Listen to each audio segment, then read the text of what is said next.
This is the unluckiest man in the world. He was just taking a nap on the plane. When he landed, he found that his country had been bombed out of existence. Not only had his visa and currency become invalid, but even his flight home had been forcibly cancelled. However, unable to speak the language, he still had no idea what had happened. The airport manager had no choice but to crudely demonstrate it to him with potato chips. Big Apple represents the Liberty Rebels.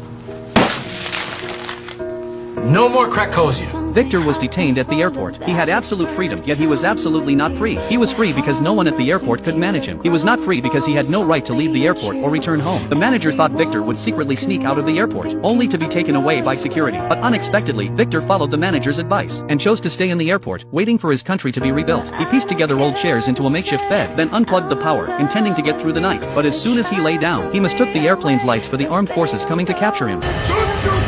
Fortunately, it was just a false alarm, but the next day, he was completely targeted by the airport manager, as he was highly likely to cause the manager big trouble. If the airport remained problem-free before the higher-ups retired, the manager could smoothly take over. But just as he finished speaking, he spotted someone wandering around the airport in a bathrobe on the surveillance monitors. This was undeniably damaging to the airport's image. The manager was exasperated. He couldn't understand why Victor didn't just try to sneak away. In order to secure his promotion and raise, the manager decided he had to get rid of this hot potato. He stared intently at Victor through the glass, then ordered his staff to get tough with him. So while Victor was enjoying some free airport snacks, the manager approached him directly. Pretending to be helpful, he revealed a piece of information to Victor. He mentioned that during the guard shift change at noon, there would be a 5-minute gap. He subtly hinted that Victor could use that moment to slip away. Victor thought he had stumbled upon a golden opportunity, but in reality, it was just the manager's trap. Outside the airport, a complete net of surveillance and security had been laid to catch Victor. If he so much as stepped 1 foot outside, the manager had the authority to arrest him immediately as an illegal trespasser. Victor looked at America, so close yet so far. A flood of mixed emotions surged within him. He slowly walked toward the doors,